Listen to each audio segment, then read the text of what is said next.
Franck Ferrand sur Europe 1, au cœur de l'histoire. Les francs-maçons sous l'occupation entre résistance et collaboration, c'est le titre du nouvel ouvrage d'Emmanuel Pierrat et il est l'invité de Franck Ferrand cet après-midi. Bonjour Franck. Bonjour Anissa, bonjour à tous. Je suis très heureux qu'Emmanuel Pierrat puisse être avec nous. Son ouvrage fait partie de ces livres qui nous révèlent des choses. Vous savez, c'est très intéressant d'évoquer cette époque de l'occupation lorsqu'on parle de la franc-maçonnerie. Et je vais commencer, moi, par vous raconter la vie, le destin terrible de quelqu'un qui n'était pas tout à fait franc-maçon, c'est Pierre Masse. On y vient dans un instant. Et puis, à la fin de l'émission, je répondrai à la question de Graziella sur l'origine de l'expression « Pékin moyen ». Où est-ce que ça nous emmène? Ça, vous verrez bien.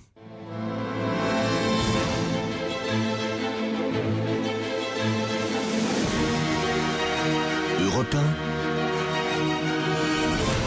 1, au cœur de l'histoire. Franck Ferrand.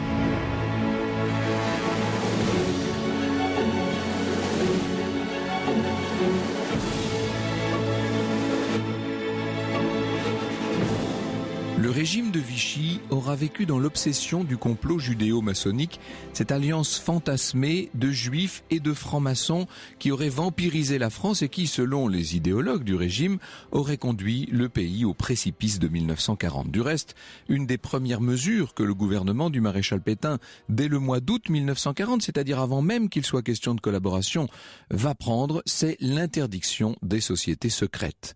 La traque des francs-maçons et la déportation, nous raconte Emmanuel Pierrat, frappe plusieurs milliers d'entre eux, dont la plupart ont déjà été désignés comme juifs, syndicalistes, etc. Plusieurs centaines de maçons mourront en raison de leur seule appartenance à une loge. Dans l'idée d'éradiquer le prétendu complot judéo-maçonnique, on se lance donc à la chasse de quelques personnalités symboliques, et l'on peut dire qu'un homme comme Pierre Masse, qui est juif, avocat, sénateur de gauche, va devenir une cible toute désignée. Je m'empresse de préciser qu'en 1940, Pierre Masse fait partie de l'immense majorité des Français qui croient en Pétain, qui lui font confiance, vous allez le voir. Précisons d'emblée que Masse s'est battu pour la France en 14-18 et que sa famille a toujours aimé le pays. Mais vu de Vichy, un avocat juif est forcément un franc-maçon et donc un ennemi de la patrie. On va essayer de faire un peu mieux connaissance avec ce monsieur. Pierre Masse était né le 13 décembre 1879. Il est né en Dordogne, à Ribérac, dans une famille juive qui avait quitté l'Alsace après la débâcle de 1870 et qui a voulu rester française en dépit de l'annexion allemande de l'Alsace en 1871. Dans la famille Masse, on peut dire qu'on est juriste de père en fils. Le père a été président de la chambre de la cour d'appel de Besançon. Le grand-père a été bâtonnier de l'ordre des avocats de Strasbourg. Et donc Pierre, après des études au lycée de Besançon, va tout naturellement fréquenter la faculté de droit de Montpellier, dont il sort lauréat, s'il vous plaît. Son choix est fait, il veut être avocat. À 20 ans, il prête serment, il commence une première carrière d'avocat. En 1906, il devient docteur en droit de la faculté de Paris avec une thèse sur le droit moral de l'auteur, sur son œuvre littéraire et artistique. Ça vous donne déjà une idée du domaine dans lequel il va exercer son incroyable talent. Il est du reste premier secrétaire de la conférence des avocats la même année. Il commence à fréquenter un salon qu'anime Geneviève Halévy. Geneviève Halévy, c'est la veuve du compositeur Georges Bizet. On trouve là un peu de ce qu'on pourrait déjà appeler le tout Paris culturel et politique. On voit se présenter dans le salon de Madame Halévy quelqu'un comme le peintre Degas. Il y a bien sûr des princes, toute l'aristocratie française. Marcel Proust. On y rencontre aussi Léon Blum et inutile de vous dire que le salon est littéralement tapissé de francs-maçons. À la même période, Masse fait son entrée en politique au Parti radical, donc à gauche. Il devient conseiller général de Lunas dans l'Hérault, une petite ville dont l'un de ses grands-pères avait été le maire. Et quelques mois plus tard, en 14, il est député de l'Hérault. Il ne va pas rester très longtemps au Palais Bourbon puisque je vous dis qu'on est en 1914. Il doit partir pour le front. Il est incorporé au 36e régiment d'infanterie avec le grade de capitaine.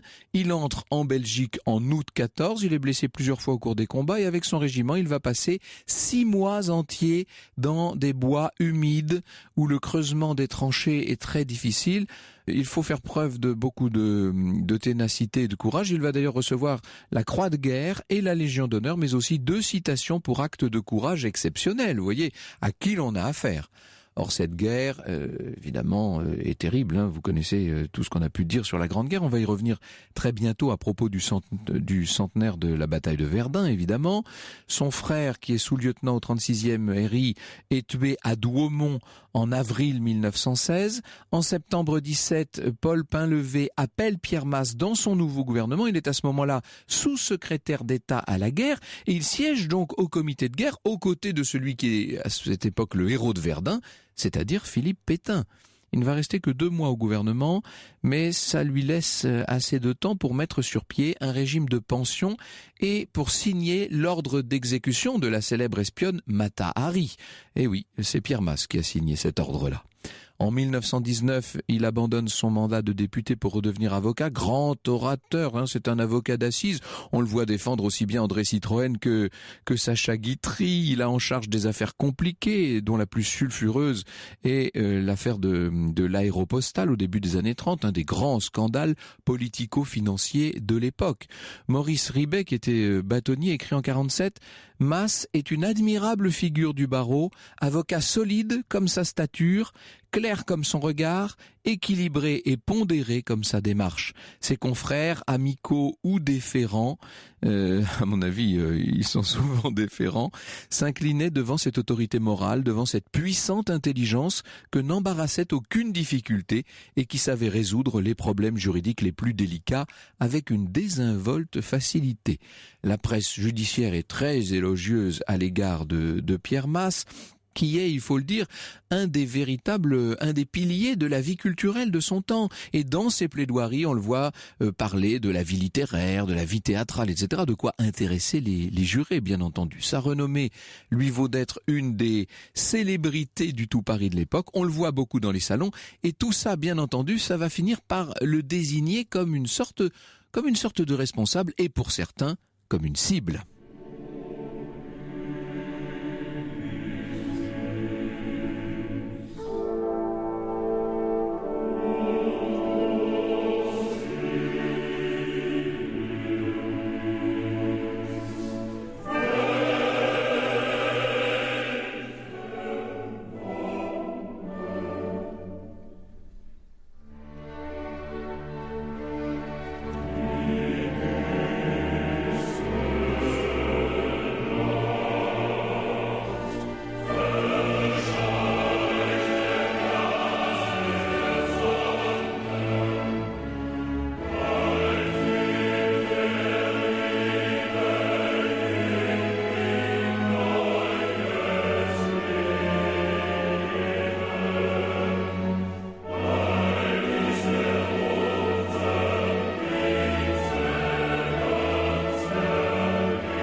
Un extrait de la flûte enchantée de Mozart à l'instant sur Europe 1. Aujourd'hui, Franck Ferrand a décidé de vous parler des francs-maçons sous l'occupation et en particulier de Pierre Masse. La suite du portrait de cet homme, c'est dans un instant sur Europe 1. Franck Ferrand, 14h, 15h sur Europe 1. Les francs-maçons sous l'occupation, c'est le thème de l'émission que vous nous proposez cet après-midi, Franck Ferrand. Alors nous faisons connaissance avec une personnalité, juif, avocat et sénateur de gauche, Pierre Masse. Et voici maintenant son retour sur la scène politique. Quand Pierre Masse revient en politique en 1938, il a près de 60 ans. Il est élu sénateur de l'Hérault sous l'étiquette radical indépendant et au Sénat, il adhère au groupe important de la gauche démocratique. Arrive la Seconde Guerre mondiale, bien entendu. Son gendre et son neveu sont tués au feu en mai 1940. Un de ses 3 fils, Jacques, est fait prisonnier en juin. C'est la débâcle, c'est l'invasion de la France. Pierre Masse va faire partie des 569 parlementaires qui votent en juillet 1940 les pleins pouvoirs au maréchal Pétain. Et il le fait sans véritable résignation. On peut dire que Masse a confiance en Pétain, qu'il a donc connu pendant la Première Guerre mondiale. À la même période, évidemment, l'Allemagne était chez elle en France. Les nazis prennent le contrôle des sièges des différentes obédiences maçonniques de la capitale. On va y revenir dans un instant, bien sûr, avec Emmanuel Pierrat. Une annexe du service de sécurité de la Gestapo s'installe rue Cadet, où avaient l'habitude de se réunir quelques semaines plus tôt encore de très nombreuses loges du Grand Orient de France. Très vite, les relations de Pierre Masse avec le nouveau régime se dégradent. Le 17 juillet 40, la loi stipule que nul ne peut être employé dans les administrations de l'État s'il ne possède pas la nationalité française à titre originaire comme étant né de père français. Moins d'un mois plus tard, le 13 août 40, une loi interdit les sociétés secrètes. Donc ça, c'est la loi anti-maçonnique, si vous voulez. Le décret du 19 août cite plus précisément le Grand Orient de France et la Grande Loge de France. Une exposition anti-maçonnique intitulée « La franc-maçonnerie dévoilée » se déroule au Petit Palais en octobre et en novembre. Une exposition gratuite, évidemment, où Pierre Masse aurait dû figurer. L'exposition ensuite est présentée en province, puis à Berlin. Au même moment, le 3 octobre, la loi sur le statut des Juifs est promulguée et un décret chasse de l'armée les officiers d'origine juive. Pierre Masse est choqué de tout ça, bien entendu. Il va envoyer une première lettre de protestation au maréchal Pétain et je vous la lis, cette lettre.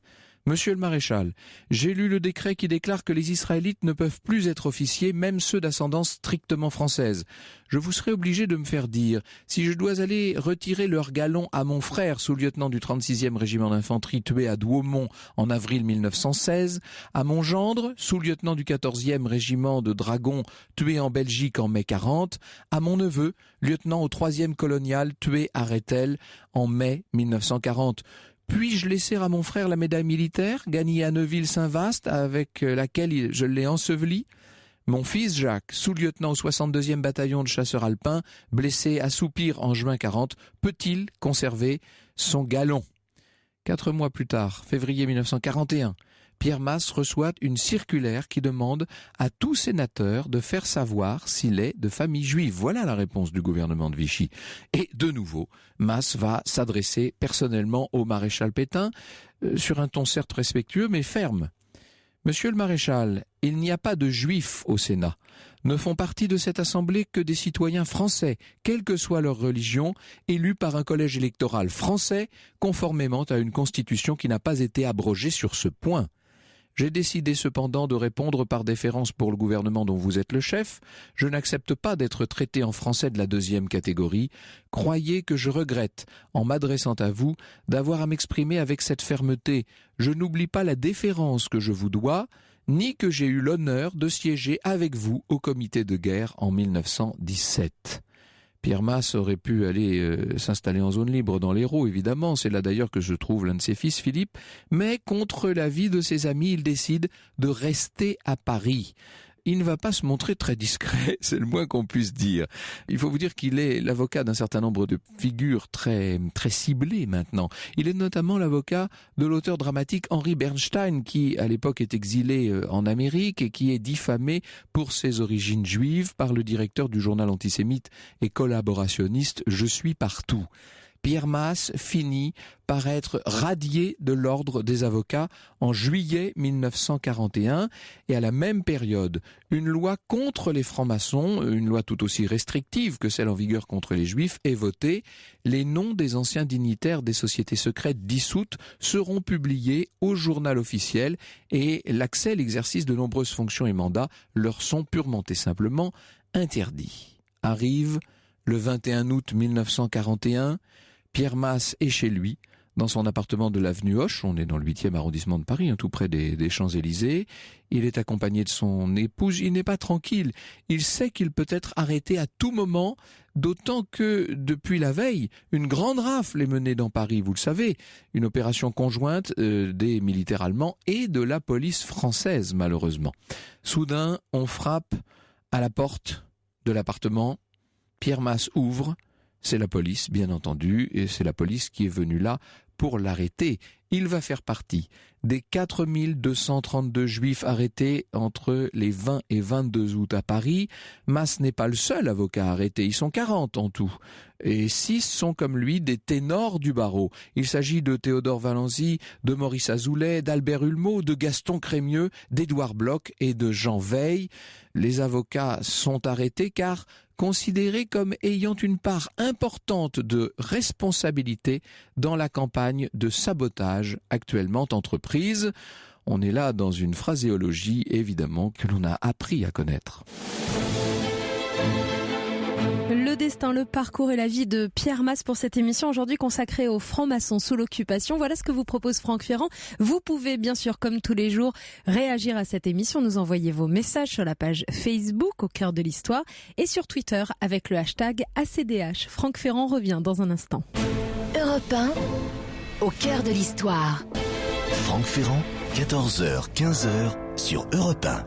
Nous avons découvert le parcours personnel et politique de Pierre Masse et nous avons surtout découvert il y a un instant sur Europe 1 avec vous, Franck Ferrand, que le 21 août 1941, Pierre Masse est arrêté chez lui par la police. Voici ce que nous raconte Emmanuel Pierrat. Alors que la plupart des victimes de la rafle, rassemblées place Voltaire dans le 11e arrondissement de Paris, sont conduites à Drancy en autobus, Pierre Masse y est emmené dans une voiture de la préfecture de police, comme si les autorités allemandes ne voulaient pas que son esprit de justice, que sa révolte contamine les autres prisonniers. Et oui, on est en présence non seulement d'un grand tribun, mais d'une véritable conscience, d'une haute figure qui serait capable, évidemment, d'instiller un sentiment de révolte chez tous ceux qui viennent d'être arrêtés.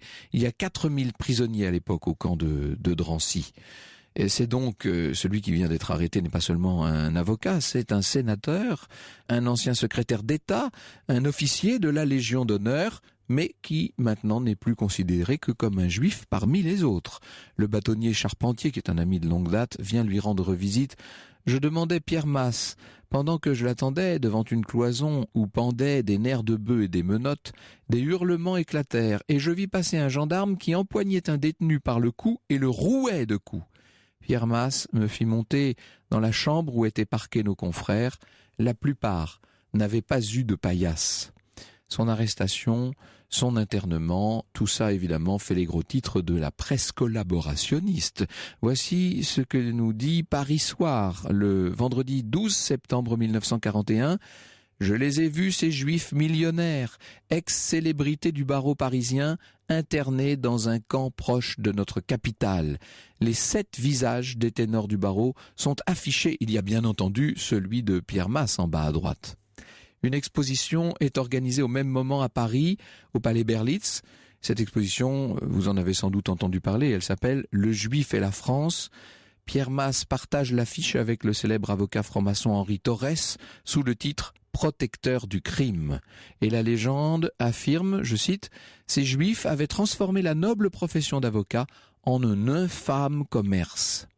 Le 13 décembre 1941, Pierre Masse est transféré de Drancy à Compiègne avec d'autres personnalités juives. Ils sont transférés au camp de Royalieu.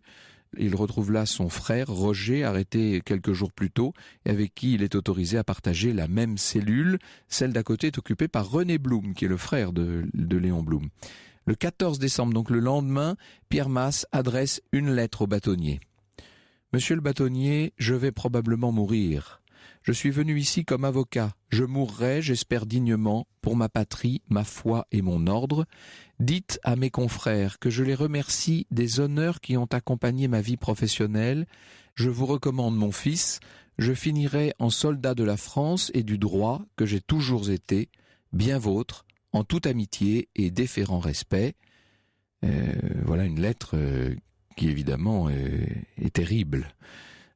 Terrible dans sa politesse et dans sa droiture.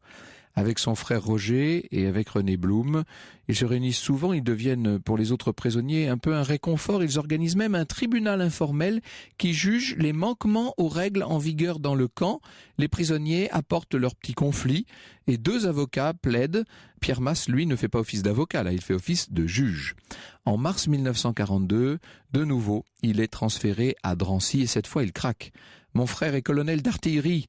Nous avons eu un autre frère tué en 14-18. Et maintenant, nous sommes enchaînés par des Français, clame-t-il. Ses amis décident alors de créer un plan qui permette l'ouverture d'une information judiciaire contre Pierre Masse et de faire traîner l'instruction. Le but, c'est d'attendre cette libération qu'on commence maintenant à espérer. On est quand même, évidemment, qu'au milieu de l'année 1942. Pierre Masse est incarcéré à la prison de la Santé, mais un non-lieu est requis et il va donc retourner à Drancy, le 16 septembre 42. 15 jours plus tard, le 30 septembre, Pierre Masse monte dans un des wagons du convoi numéro 39 à destination d'Auschwitz. Son nom figure sur la liste 4 en 10e et dernière position. Dans la même liste se trouve le père du chanteur Jean Ferrat, qui s'appelle Mnacha Tenenbaum. Il n'y aura aucun survivant dans ce convoi d'Auschwitz. Robert Badinter, en 2009, dira, lors d'un long discours en hommage à Pierre Masse, il dira « Il avait 62 ans. Je pense à la sélection sur le quai, à l'arrivée. Que valait dans un camp d'extermination un vieil avocat juif, sinon son poids de cendre ?» Le nom de Pierre Masse figure sur le mur des noms du mémorial de la Shoah à Paris et un timbre lui a été consacré dans la série des héros de la résistance en 1960. Pourtant, dans la hiérarchie maçonnique, puisque c'est le sujet de notre émission d'aujourd'hui, Pierre Masse occupe une place tout à fait à part. Je dirais même qu'il occupe une place un peu fantomatique. Je cite Emmanuel Pierrat. « Il n'a sans doute jamais été initié, mais il peut porter le titre de maçon sans tablier que les frères accordent aux authentiques humanistes qui, par les hasards de la vie et de l'histoire, souvent enfants de francs-maçons tels Victor Hugo, ne sont jamais entrés en loge. » Bonjour Emmanuel Pierrat, merci beaucoup d'être avec nous pour parler non seulement de ceux qui mériteraient d'être francs-maçons, mais de tous ceux qui l'ont été pendant cette période très dure pour eux de l'occupation. Europe 1, au cœur de l'histoire. Franck Ferrand, 14h, 15h sur Europe 1.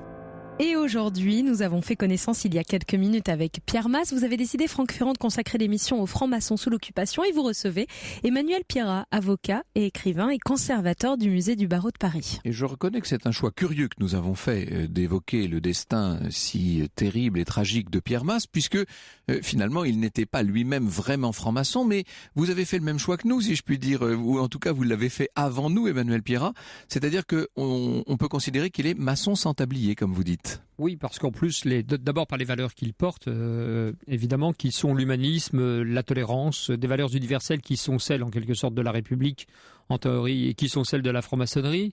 Et puis aussi, il y a un grand parallélisme qui est fait et qui explique, on va dire, la proximité entre les destins tragiques.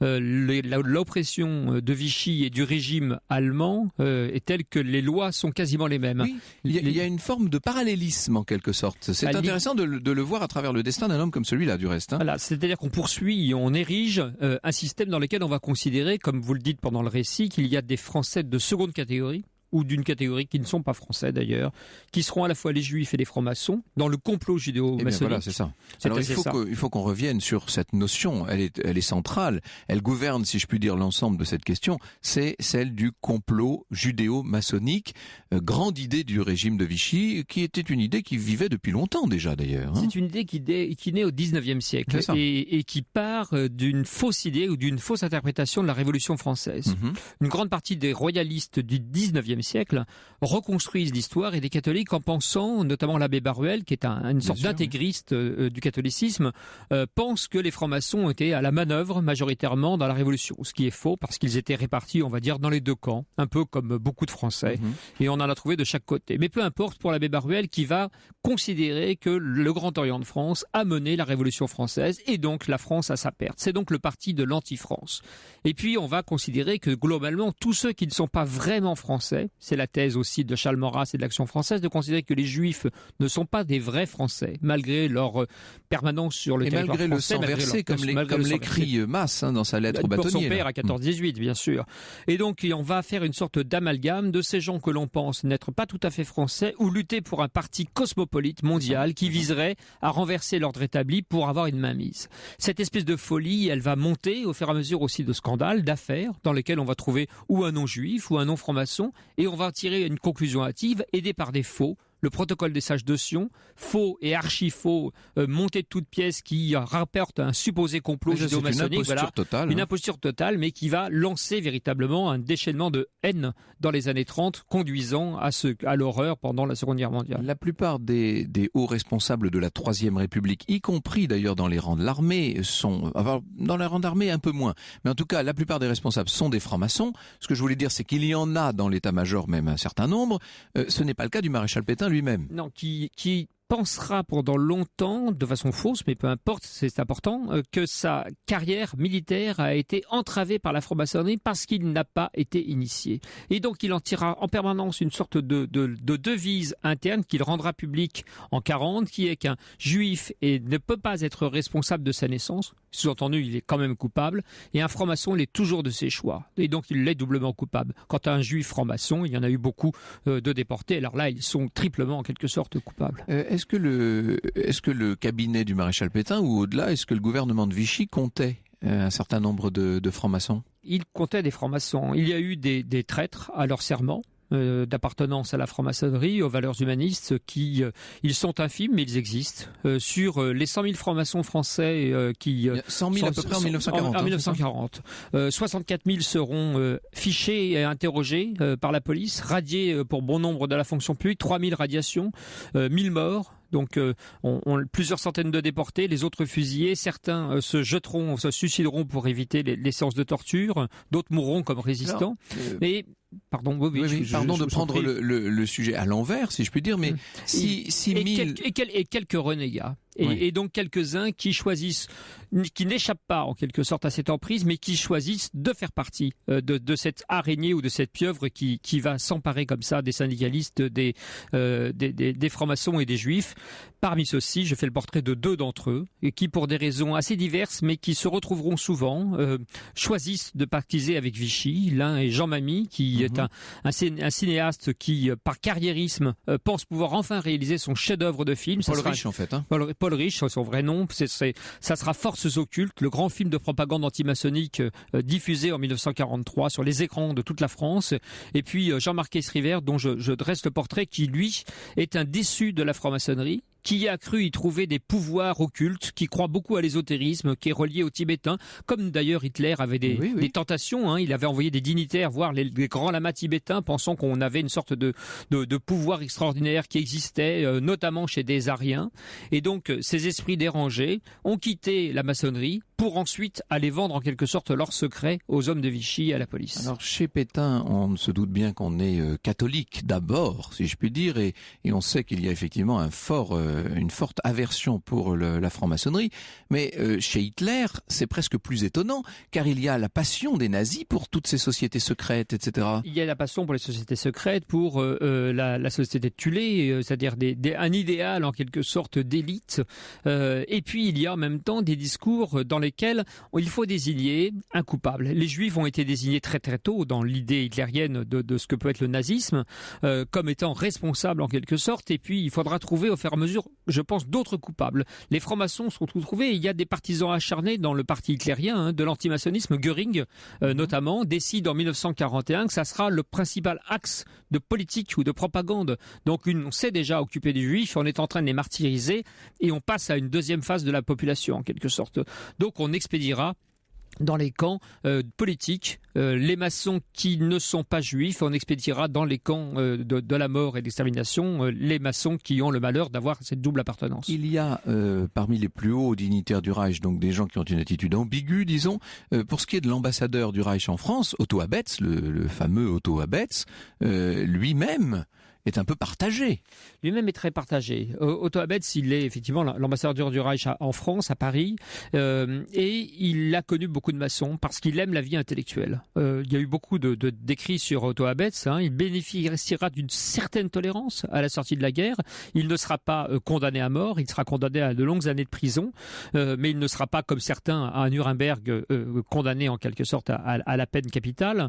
Il a de la sympathie pour les intellectuels et la culture, et il s'avère que parmi les intellectuels et les gens de culture, il y a bon nombre de maçons. Donc il a une sympathie intellectuelle, on va dire, pour cette catégorie de personnes. Il n'a pas de croyance dans ce que porte la franc-maçonnerie, mais il sera beaucoup plus sur la réserve.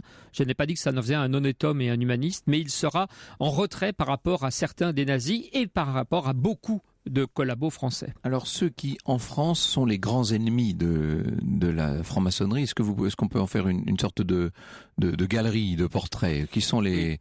Bon, il y en a une petite série, il y en a 3 ou 4, on va dire, qu'on peut considérer comme que je mets en portrait dans mon livre pour mieux décrire en quelque sorte des mouvements d'idées ou des grands, malheureusement des grands malheurs. On peut parler de Bernard Faye, qui est le directeur de la Musée nationale. Très intéressant, lui. personnage très intéressant qui voue... C'est le patron de la Bibliothèque nationale quand même. C'est le patron de la Bibliothèque nationale. Il dirige dès les années 30 une collection qui s'appelle Documents maçonniques, d'écrits totalement farfelus, si on les prend du point de vue de l'historien que vous êtes, Franck Ferrand, totalement farfelus, dans lesquels on réinvente l'histoire de France à l'aune de la maçonnerie. Donc chaque fois qu'un méfait est arrivé, chaque fois quelque chose que Bernard Faye considère comme problématique est arrivé, il l'attribue aux francs-maçons. Par exemple, il y a le duc de Montmorency-Luxembourg, grand maître du Grand Orient de France au moment de la Révolution française, qui quittera la France le 15 juillet 1789, autant dire... Comme beaucoup d'autres, ce n'est pas un grand républicain, c'est plutôt un royaliste très les émigrés, Ce sont les émigrés. Et le Bernard Faye, dans sa collection de documents maçonniques, fait écrire une biographie dans laquelle... Montmorency-Luxembourg devient, par miracle, un révolutionnaire absolument impitoyable, alors que vraiment il s'enfuit dès la prise de la Bastille. Donc c'est un travestissement de l'histoire absolument abominable. Il y aura... J'ai découvert à cette occasion, c'est un aspect que je n'avais pas du tout compris, que ceux qui regrettent la Révolution française, ils sont nombreux, ils sont particulièrement nombreux dans les rangs du régime de Vichy. Les personnes qui ont été élevées dans un certain esprit royaliste de la fin du 19e siècle, etc., sont particulièrement prompt à condamner la franc-maçonnerie qui, à l'époque, est vraiment considérée comme l'ennemi de la royauté, en quelque sorte. C'est le cas de Henri Dumoulin de la Barthète, par exemple. Qui évidemment est au cabinet de Pétain, qui est un grand catholique, entre guillemets, effectivement un monarchiste, qui continuera d'ailleurs à avoir les mêmes convictions. À la sortie de la guerre, il écrira un livre qui s'appelle Le Temps des illusions, dans lequel il raconte cette croyance. C'est le directeur du cabinet civil et il est chargé de l'épuration de la fonction publique. Un des grands axes de la politique antimaçonnique, c'est, vous l'avez raconté tout à l'heure, c'est d'abord d'envoyer effectivement des hommes dans les sièges des obédiences, fouiller dans les fichiers, saisir les archives au Grand Orient, rue Cadet dans le 9e arrondissement, à Paris. Mettre au grand jour ce qui ne devrait pas s'y trouver, en fait. Plutôt à la Grande Loge de France, au droit humain dans le 13e arrondissement, dans les loges de province, mettre au jour et puis sortir les noms. Et on va aller radier de la fonction publique les instituteurs qu'on va aller chercher dans les villages, les fonctionnaires qu'on va aller chercher comme ça et traîner sur la place publique pour les radier et les démettre. Georges Dumézil, célèbre professeur au Collège de France, sera radié parce qu'il appartenait à la franc-maçonnerie et il sera radié comme beaucoup d'autres. C'est la grande obsession de Moulin de la Barthète qui vraiment pense qu'il faut épurer la fonction publique. De la même façon qu'on l'épurera de tout juif. Voici qu'on le fera d'ailleurs aussi au barreau de Paris. Alors je me rappelle de conversations qui me ramènent des années en arrière à propos de Pierre Laval. On me disait, alors vous tranchez la question, que Pierre Laval était franc-maçon, justement. Oui, Pierre Laval aurait été initié. La difficulté, c'est la date et le lieu précis. Ces archives, parce que nous avons un souci. Pierre Laval fait partie de ces personnages qui ne montreront pas la même vindicte que le maréchal Pétain, qui est vraiment les hommes de Pétain. Pétain et ses hommes sont véritablement à la manœuvre anti-maçonnique et croient absolument à cette bipolarité, le complot judéo-maçonnique. Pierre Laval sera plus mesuré, si je puis me permettre cette expression, quand même avec beaucoup de guillemets.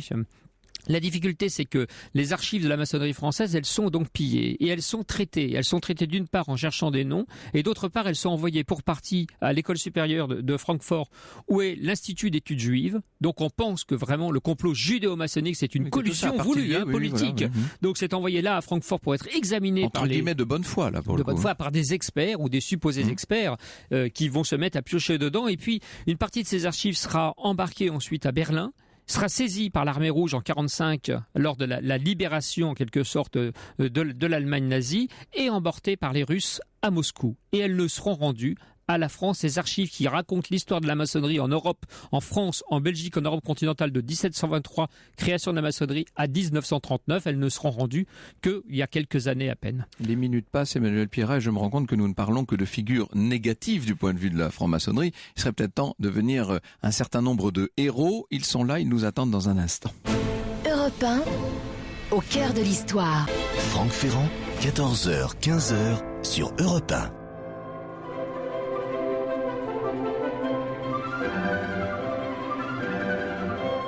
Alles mit der Liebe Freuden Schnäbelstände terzet küsst. Und ich soll die Liebe meinen, weil ein Schwarzer hässlich ist, weil ein Schwarzer hässlich ist.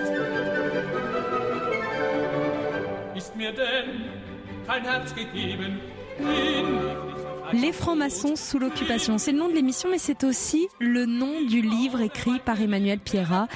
entre résistance et collaboration, paru chez Albin Michel, est sorti il y a quelques jours et vous recevez Emmanuel Pierrat, Franck Ferrand. Alors je crois que la collaboration, on a bien compris, Anissa. Maintenant, la résistance quand même. Qui sont ces francs-maçons résistants? Vous en avez mis quelques-uns en exergue, il y en aurait beaucoup à citer, bien sûr. Il y en aurait beaucoup à citer, parce que là, pour le coup, ils sont surreprésentés, les francs-maçons, dans la résistance. En raison de leurs valeurs, dont on parlait tout à l'heure, l'humanisme, la tolérance, ils ne peuvent que détester ce que propose le régime collaborationniste et celui d'Hitler, et puis aussi parce que leur façon de travailler, l'habitude du secret, de la confidentialité, des réunions discrètes, etc., va permettre finalement de constituer des réseaux d'autant plus efficaces. Les grandes figures, on les connaît, 2 d'entre elles sont rentrées au Panthéon l'année dernière. Ce sont Pierre Brossolette et Jean Zay, notamment, qui font partie des grands héros. On avait consacré une émission à Jean Zay, d'ailleurs, ici. Hein. Qui mériterait qu'on y consacre encore plein d'émissions, mais on ne va pas lui refaire maintenant totalement une nouvelle. On vient de parler de Pierre Masse, autre membre du gouvernement. Voilà.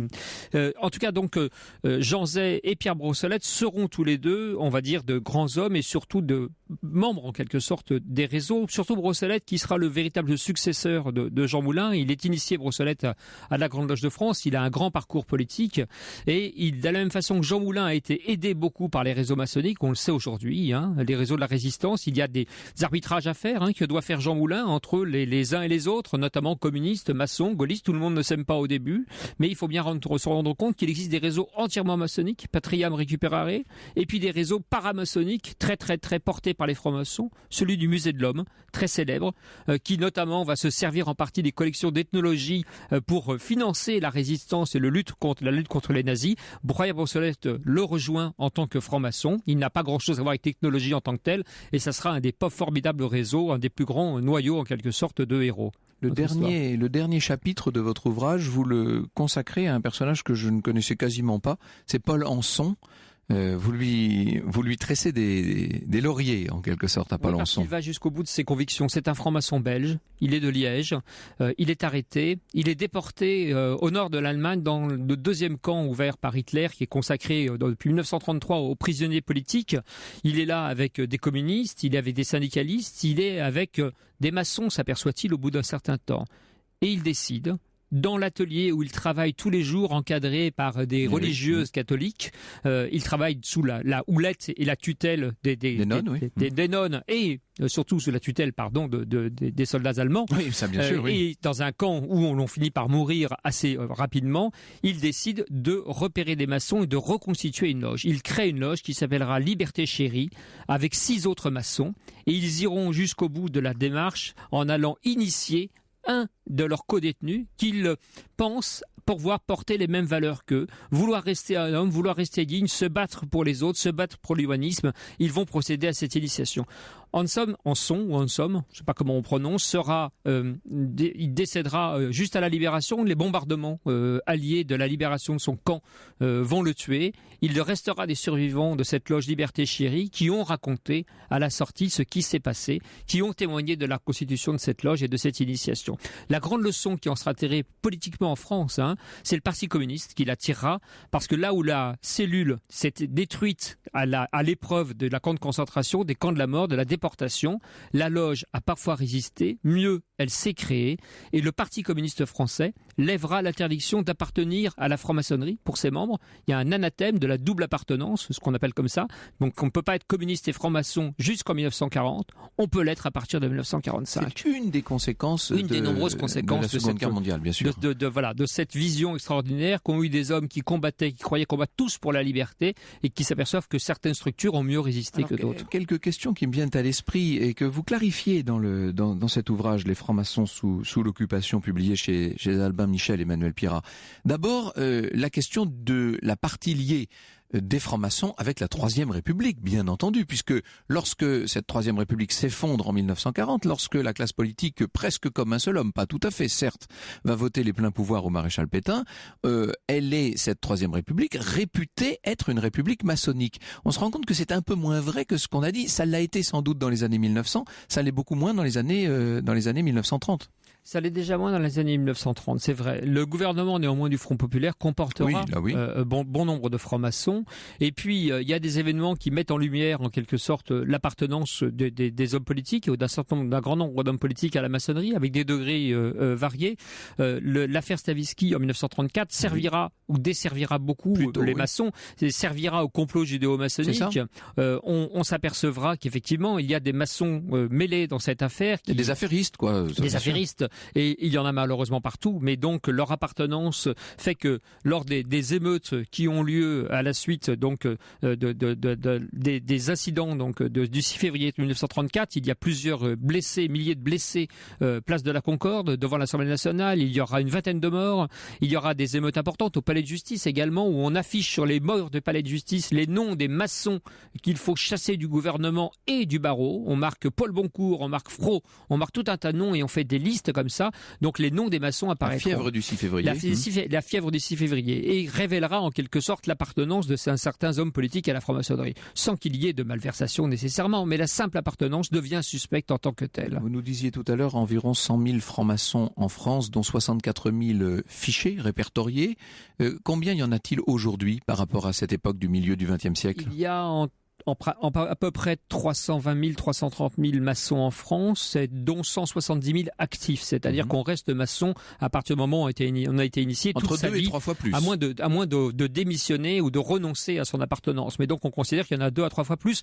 Il faut bien comprendre aussi que 100 000 avant la guerre, à peine quelques milliers à la sortie en 1945. Et un état des lieux désastreux, c'est-à-dire que la franc-maçonnerie a été ravagée par ces années d'occupation. Elle a été ravagée, l'oppression a été extrêmement forte. La franc-maçonnerie a toujours vécu, avec son histoire, en dents de scie. Elle a vécu des moments, non pas de grande communion avec le pouvoir, mais des moments où le pouvoir, on va dire, était plus bienveillant.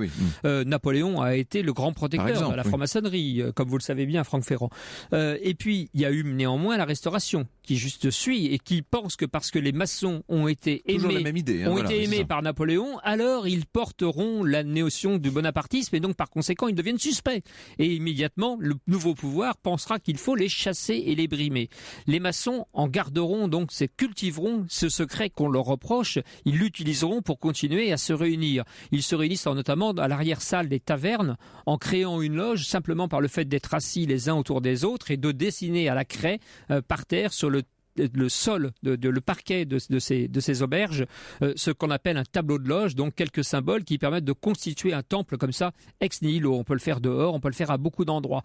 Et cette technique, donc, elle est rodée. Les maçons se méfient beaucoup. La sortie de la guerre de 1945 leur a donner raison dans cette méfiance. Les désastres sont extrêmement nombreux. 6 millions de morts chez les Juifs, 1 millier de morts juste du seul fait d'être franc-maçon, c'est-à-dire sans être parti dans les camps à titre du syndicalisme ou du judaïsme. Ça l'a fait énormément de dégâts.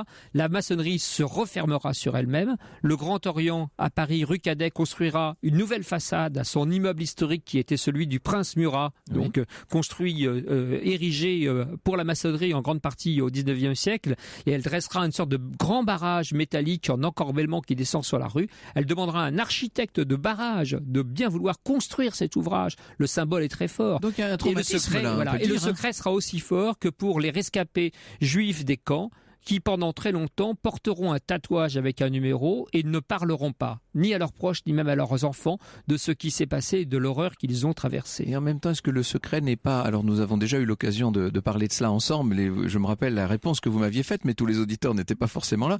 Est-ce qu'il n'y a pas quelque chose de consubstantiellement secret dans l'idée même de la franc-maçonnerie ?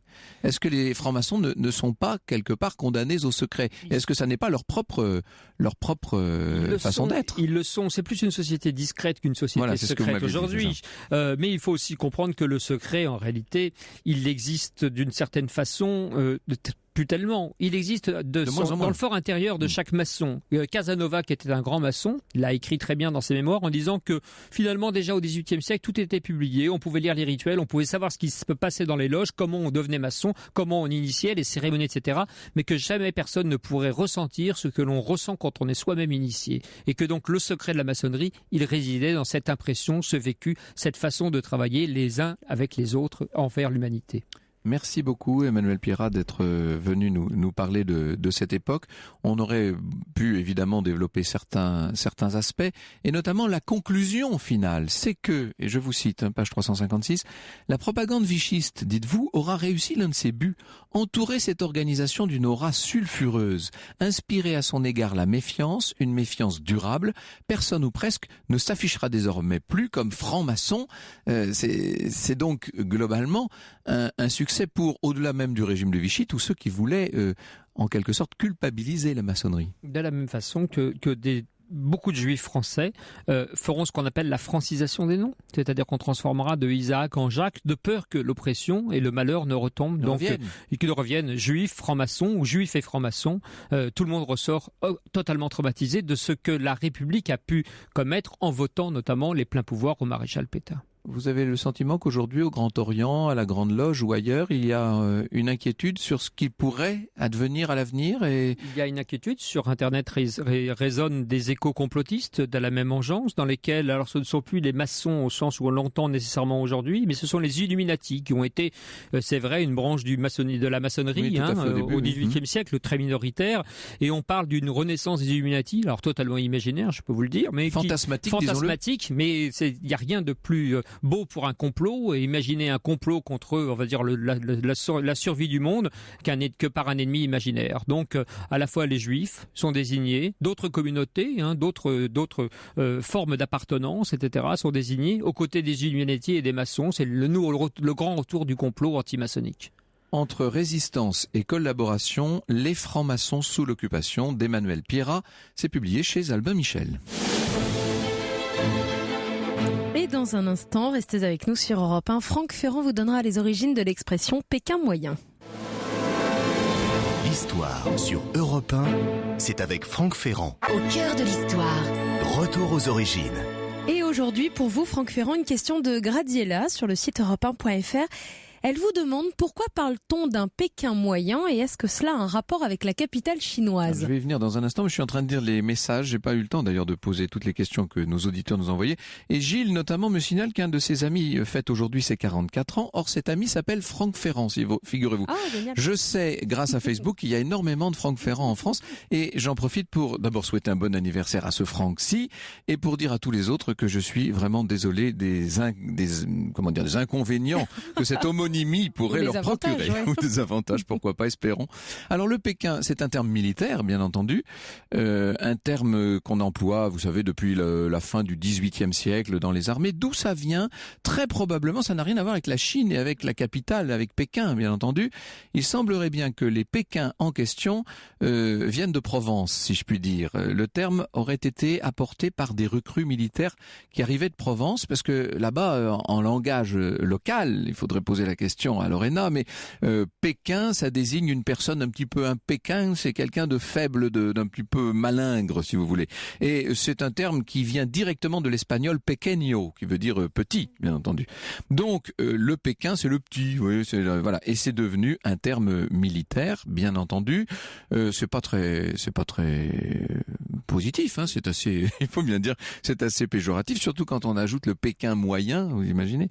Alors il y a une belle anecdote à ce propos qu'on relève notamment sur le site du ministère de la Défense, c'est que cette expression Pékin a inspiré un bon mot au prince de Bénévent, au célèbre Talleyrand, bien entendu. Un jour, arrive très en retard à un grand repas qu'il donnait, un officier, il explique que le pauvre bonhomme, il arrive, il dit « Excusez-moi, je suis très en retard, j'ai dû m'entretenir avec un Pékin ». Et comme tout le monde a l'air un peu surpris de cette formulation pour le moins abrupte, il ajoute que, bien sûr, le terme Pékin désigne dans l'armée tous ceux qui ne sont pas militaires. Et là, évidemment, Talleyrand ne pouvait pas laisser passer. Donc il prend la parole, il dit « Ah, mes chers amis, mais vous savez que nous appelons militaire tout ce qui n'est pas civil. »